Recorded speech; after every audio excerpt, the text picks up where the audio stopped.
This week on Getting to Know Jew, we talk with Brian Platt. Platt is celebrating his first year as Kansas City's city manager, a role he took on after being business administrator in Jersey City.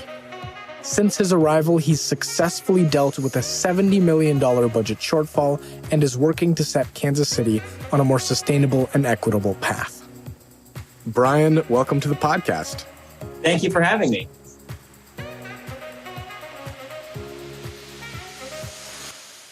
So just to start off, with it being roughly a year since you started as the Kansas City city manager, how would you say the job has been so far? It has been an incredible opportunity to make impact in the lives of so many people. It has been great living here, becoming a new resident in Kansas City, and also a privilege for me to be able to work with our communities and neighbors across the city to drive positive change here. Can you get a little more specific on what are some of the highlights of your year so far, or maybe some where you see opportunities for the future? The first year has been focusing primarily on the basic city services and operations. Finding ways to improve our fiscal stability, for example, is one of the big ones that we've been working on. When I first got here about a year ago, we were facing a $70 million budget shortfall for the city. And instead of furloughing or laying off employees or cutting essential city services, we found ways to renegotiate contracts, to change the way we provide services, to restructure departments, and a variety of other different things to close that budget gap while remaining a constant and also improving level of city services. We're also looking at our operations in general, improving the way we deliver those services. For example, snow removal and snow plowing has been a big focus. We've made some dramatic changes to the way that we approach snowstorms, including adding 50 more snow removal vehicles, 100 more drivers, a 24-hour-a-day snow removal operation, and being a little more proactive and aggressive with how we deploy and utilize our resources. Street resurfacing, potholes, the basic stuff. We're on track to resurface a record 300 lane miles of streets this year in Kansas City. That's almost 3 times what we were doing in the past. Our streets have been long neglected for many years, it looks like, and we've got a lot of work to do to improve those. Other things like services for the homeless and affordable housing have been a big priority for us. We bucket that under infrastructure because, in a sense, housing is infrastructure. If you think about it, we're thinking about ways to create more affordable housing. We have a goal of 10,000 new affordable housing units in the next 5 years or so.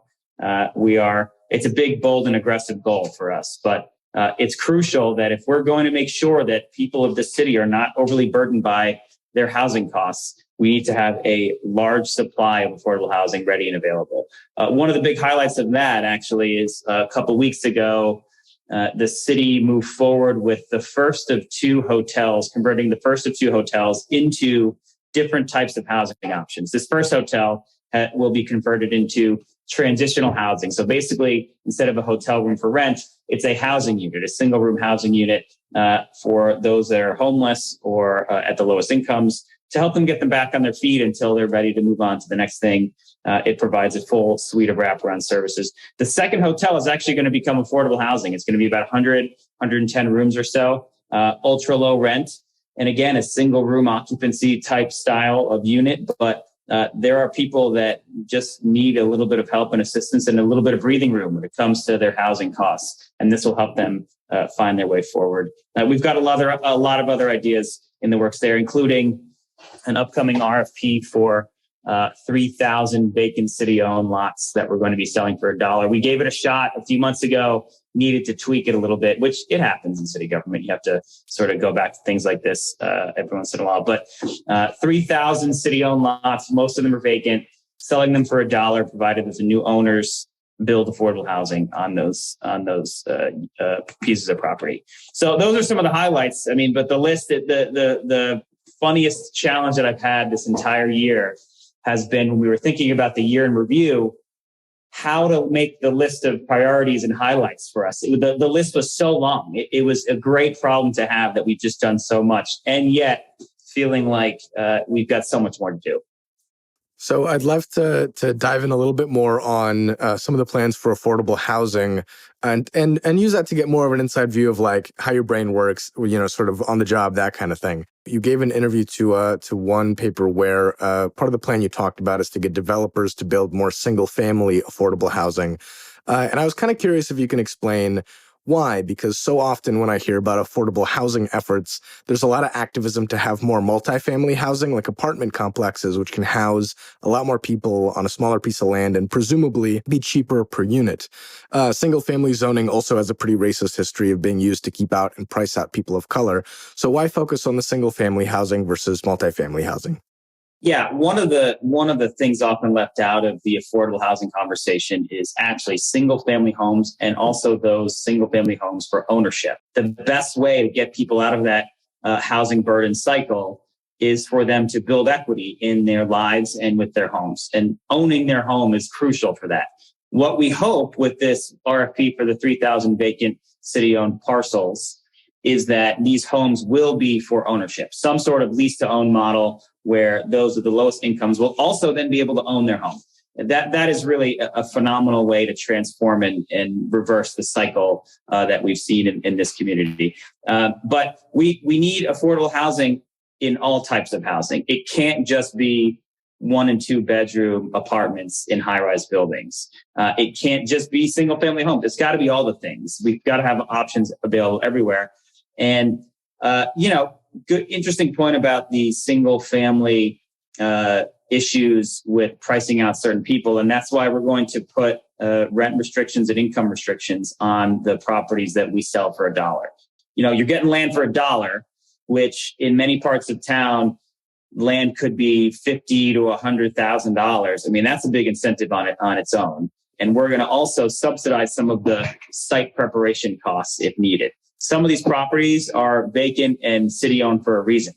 The reasons usually are that, the neighborhood maybe isn't in the best shape and there's not a lot of interest in that area, or the property itself has some issues with it. And so we're going to make sure that we can remediate those issues, eliminate the blight, and create positive impacts on those neighborhoods there.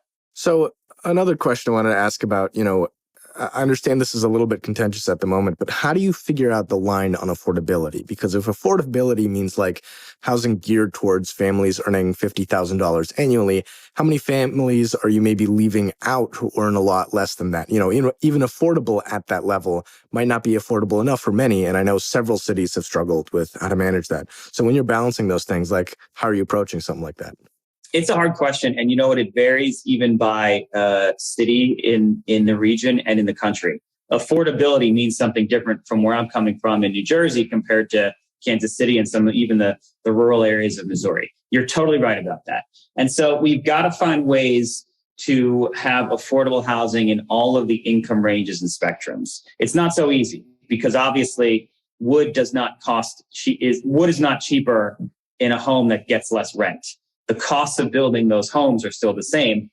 So we have to find ways to subsidize the income or subsidize the construction costs of that unit to make sure that if it's going to charge less rent because the residents make less money and therefore are only able to pay a lesser amount, then we've got to put some city dollars into it. And so that's part of why we're offering these properties for such a low price, and also providing some additional city funding and financing to get the properties moving. And there are a few ways to think about how to get more affordable units at the lowest income levels, but typically the best approach is to do a blend and a mix of all the income levels. The worst approach is to only have one income range in one particular area or neighborhood. I'm a big Jane Jacobs fan. She has a lot of history. She's written some books. She's had a lot of history in New York City. And she talks a lot about how you need a diversity of incomes and types of people to create a diversity of opportunities on the street. So if you have one type of person that has one type of job or one type of income, that neighborhood's only going to have one type of business or one type of structure to it. And you need everything. To make a neighborhood and a city thrive, you need it all, and you need it everywhere. You can't put affordable housing only in one neighborhood. You can't put one type of affordable housing only in one neighborhood. So we've got to do it all. There are going to be projects and homes that are going to be 80% of area median income. There are some that are going to be 30% or 50%, and they're all going to be blended together. The question for us and the challenge for us is, how do we know where we need it and how much we need and what the market will tolerate? And that we have to work on as we move forward. As we build new affordable housing units, we have to be aware and somehow keep track of who is applying for these and who needs them and what the biggest gap is. It's likely oftentimes in cities that the biggest need is at the lowest income levels, because that's just, that's if it was a market driven operation purely, then all units would be as high rent as possible. And the lowest rent units would have the least amount of supply. And those that need those lowest rent units would have the least amount of options.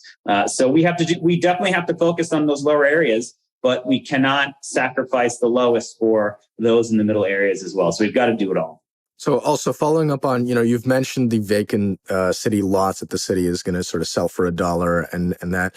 I know there's been some issues with that with the Kansas City Land Bank in terms of selling those lots, but then not holding developers accountable for what they build on that. What's the current sort of plan or ideas for how to make sure that those lots don't go to waste, to go to where they're supposed to, and development actually does happen, as opposed to sort of some of the issues that have been going on? Yeah, look, I read some of the stories about the challenges with the land bank over decades, to be honest, or however many years it's been. And we are working hard to move away from all that and holding new property owners much more accountable. For example, it's very easy for us to put terms and rules and restrictions in this new RFP and in any new transaction that requires work to begin by a certain point and requires work to be completed by a certain point, and new owners or new residents to be living on that site, or else the city takes the property back, there's a penalty to be paid, or other types of things that would push people to make moves on that property. I don't know why some of these properties were sold in the manner that they were before, but we do have to hold people more accountable. And there has to be some time frame on all of this. And that is absolutely the plan moving forward. So to zoom out a little bit, you've obviously got a lot on your plate as city manager. In college, though, you were president of your Alpha Epsilon Pi fraternity chapter at Emory University. So I can't help but ask, both in terms of, the Jewish angle and everything, and as an API guy myself, did running a Jewish fraternity help you prepare at all for the hectic nature of, managing a city? Yeah, absolutely. I think it was a really good experience trying to build consensus for things with people that may not look, it's a bunch of friends in college. They may not have an incentive or a reason to think about something or be passionate about something. They're just having a good time. But there were plenty of decisions that we had to make about our budget and about events and about things that we were going to get involved in that maybe people wouldn't otherwise think about or care about. And that is an important skill, an important lesson to be learned of if you can convince like a bunch of 20-somethings in a fraternity to get on board to do philanthropy or to think about things a different way, then it scales up to the next thing. It scales up to be able to build consensus in a neighborhood for a new type of development or how we can improve that neighborhood or whatever the thing might be. There's certainly lessons to be learned there. Now, I'm not going to say that running a fraternity is the same as running a city. Not even close. But there are certainly things that can be learned there. So I think given that, it's also a good time to ask more broadly, how does your Judaism inspire you and the work that you do? And I don't just mean that as city manager, but, to throw in some of the other stuff you've done. You've been a volunteer firefighter. You've taught with Teach for America. Where does Judaism fit in the picture for you in terms of just everything that you do, I guess? That's a great question. It's been an interesting experience moving from a part of the country that is full of Jews. That in New Jersey, the Jewish community is large and it's strong and it's widespread. It's everywhere. You can't get away from it. There's always some Jewish event going on. There are plenty of Jewish schools and Jewish community groups and that sort of thing. Moving to a place like Kansas City where it's much less so. The community here that I've met has been phenomenal and fantastic and involved, just smaller and different. And it made us think a lot more closely about what it means to be Jewish in America and what it means to be involved in the community. And I think it's even more important for me and for us now, being in a smaller Jewish community to be louder and to be more vocal and to be more involved. That we need to make sure our voices are being heard. Anti-Semitism is not going away. We're seeing even more of it these days, and so we can't afford to be satisfied and be complacent with the way things are and to be comfortable in our bubble. There are different experiences everywhere. New Jersey compared to Kansas City compared to wherever it is. And we've got to be aware of those and involved and thinking about how we can continue to help and push things forward. On the note about anti-Semitism, I want to ask, you were business administrator in Jersey City at the time of the December 10th, 2019 shooting at a kosher supermarket there. Obviously not a pleasant memory, but can you speak at all to what it was like to be, a Jew working in local government and to have something like this happen in your city? And do you have any, lessons from what happened then that you apply to your work today? Yeah, it was certainly a traumatic experience for us. And I'll give some of the insider background. We didn't know exactly what was happening right away. All we knew were there were multiple reports of active shooters in different parts of the city. We had a massive police presence and response to this event. There were a couple of people with a lot of weapons in a van and a lot of firepower prepared to kill a lot of Jews that day. And we are so thankful and blessed that we had police presence in that neighborhood and across the city and deployed in a way that there were a couple of cops that were earshot walking distance of this event as it unfolded, and they heard and responded to immediately. There was a Jewish school in this facility that was, we think, the target, and it was thankfully saved because of the quick and aggressive action of those police officers. Bullets were being fired in all directions. No one knew what was going on. And it was clear pretty much afterwards that this was an anti-Semitic attack. What I think was a great feeling for us in all of that was that the city and the state and the communities around us did rally around to support the Jewish community and reached out and made sure that we had everything we needed and that school and that community there as well had everything that they needed to get back on their feet. But I think it also speaks to, or we think it also speaks to the anti-Semitism that is not going away. And we were not expecting anything like this. It is not an area, it's not a part of the country, well, in some parts, but that part of New Jersey is not a place where you hear about these types of events and issues that much. But it's there and it's out there and it's real, and where we need to be careful and mindful of it. And so, we definitely had to think about some ways that we can be better prepared for this sort of thing. Although, 6 lives were lost that day, it could have been 60 or 100 easily. If the police weren't there in that spot, in that exact moment, then there were children upstairs, there were people all on the street there that were all going to be targets had it not been for that quick response. And it could have been much worse. And we have to be thinking about ways that we can fight back against this to protect ourselves better. So to ease out on something a little bit lighter, my understanding is your daughter goes to the JCC's Child Development Center. What has it been like getting childcare services from the Jewish community, and how has it helped you and your family settle into the Kansas City Jewish community? It's been an amazing experience for us. One of our big concerns coming here was making sure that our daughter had positive Jewish influences and exposure to culture and religion and the community that we had back in New Jersey. And the JCC immediately was that place. It has been such a positive experience for her and for us. She's learning so much. She comes home from school. She's 3.5. She comes home from school singing songs and prayers and things that we know, of course, that we had no idea she knows. And she not only knows them at that young age, but she is excited about them and she loves them and she loves to be a part of it. And it's good to just have a place for her to go that has positive experiences about being Jewish. That at the end of the day, that's what we're here for, to make sure that our experiences are positive and that we're growing that community.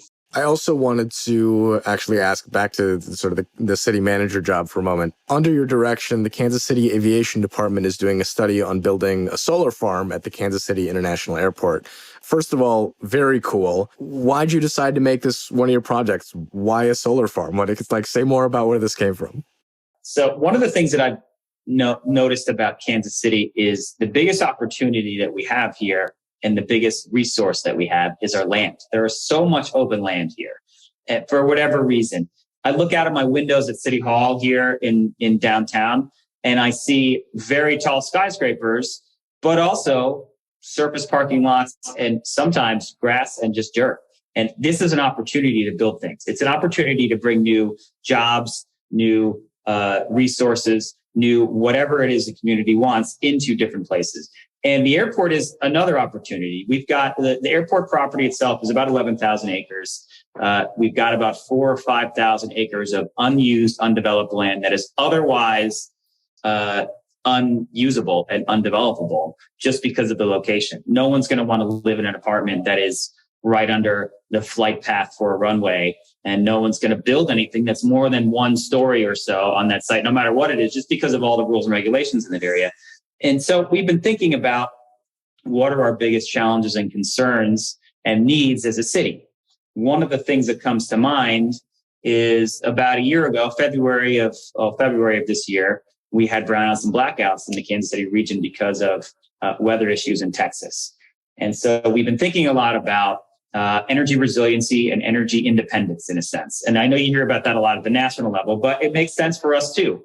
Is there a way for us to better protect our energy grid locally and make sure we've got enough production power to power not only our current needs, but also the needs of the future? Kansas City is only growing at this point, and that means we're going to need more energy. Even if things become more efficient on the energy side, we're still going to need more of it. And we already don't have enough, very obviously. The other thing is about the environment, about air pollution, about the health of our residents. 70% of energy produced in the state of Missouri last year was from coal burning plants, 70%. What can we do to reduce that number? But with that reduction comes improvements in air quality, reductions in health-related issues related to that air quality, and of course, reducing greenhouse gases. So thinking about green energy. And you know what, to be honest, the first thing that I was thinking about, that we were thinking about, was the Missouri River. How can we generate energy from that river? There's so much energy from the water flowing down that river. What can we do? And it didn't sound so simple. So then we thought about wind and we thought about solar. What can we do? Where can we do it? Well, the airport is the very obvious location for wind or solar. Wind, obviously, not going to be the safest thing with airplanes flying around, but solar. And also, turns out this part of the country and the state isn't the best for wind production either. It's not quite windy enough, according to some studies. But solar is absolutely something we can and are pursuing at this point. Just a quick back of the napkin sort of analysis on that site. There's a potential that we could power most or all of the homes in Kansas City from this one site. The area is so large. When you think about how much an average home uses and how much acreage we've got in that site, there's a big possibility for that sort of thing. Not saying that we will definitely be able to do that. We have a study going on right now that's going to tell us exactly how much energy we might be able to make and what types of things we need to consider. And thinking about the reflection off the panels and the interactions with airplanes flying in the area, and also access routes and infrastructure that we're going to need, transmission lines, all the things that come along with just putting up a solar panel at this size and scale. It gets very complicated, obviously. So we've got to be thinking big picture. But that study is going to be done probably in a month or two, maybe by March at the latest. And we hope that we're going to have an RFP going out shortly thereafter to start building at least some small phase of solar generation at the airport. And that's going to be the beginning of potentially one of the largest solar arrays in the entire country. Also, just a quick note of translation for people who may not know. Can you just say what's an RFP? Yes, request for proposals. So cities have to have, there's typically some type of public procurement process or contracts or services or third-party vendors to perform work for a city. And that is a request for proposal process. And that essentially standardizes the request that the city makes. We have a public posting or notice of what we want. There is a given time frame. There are certain requirements for that response. And then the responses are reviewed in a fair and standardized and transparent way.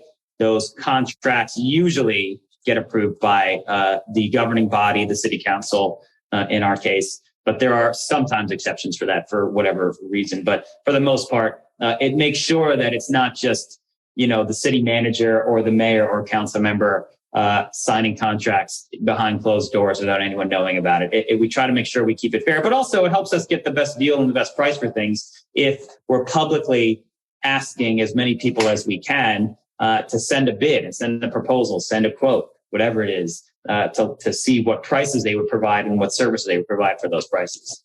I'm also just curious, do you have this issue where you're stuck in sort of like the city legalese of all this stuff and like the language, and then you come home and just say something totally incomprehensible to like family or friends? Yes, absolutely, all the time. But I've learned over the years that never assume anyone I'm talking to knows anything that I'm talking about, because I am so in the weeds with some of this stuff, and some of it gets so technical. And to be honest, I don't think my wife or my family or my friends are like really listening to me when I say these things. So I try to be like very specific and very high level with it, or else I'm just going to lose them immediately. So the last question I have for you is a pretty easy one, but you mentioned sort of the transition from the New Jersey Jewish community and sort of the size of that to coming to Kansas City. So I know it hasn't been very long for you, but what's your favorite part of being in the Kansas City Jewish community? Honestly, the JCC has been the best part by far. We are members of New Reform Temple, and it's been great, but we love the JCC because of the impact it's having on our daughter, because she is so comfortable in this community right off the bat, because she's learning about it, she feels a part of it, and she knows so much more than I feel like I even did at that age about being Jewish and about positive experiences, about holidays. I mean, we went through Hanukkah this year, and she sang all the songs and all the prayers by herself. And we were prepared to teach her in that moment, and she already knew it. And little things like that just are so heartwarming and so special for us. And, that's not something you're going to get everywhere, even in a place like New Jersey, where the Jewish community is so large. So it's been so amazing for us to be a part of that. Amazing. Well, thank you so much for taking time out of your day and your busy schedule to talk to us for this podcast. This has been great. Thank you so much for having me. Happy to be a part of it. The Getting to Know Jew podcast is a product of the Kansas City Jewish Chronicle and the Jewish Federation of Greater Kansas City. It is part of the Jewfolk Podcast Network and produced by Jewfolk Inc. Please rate, review, subscribe, and share. If you have suggestions for future guests, please email the show at webmaster@jewishkc.org.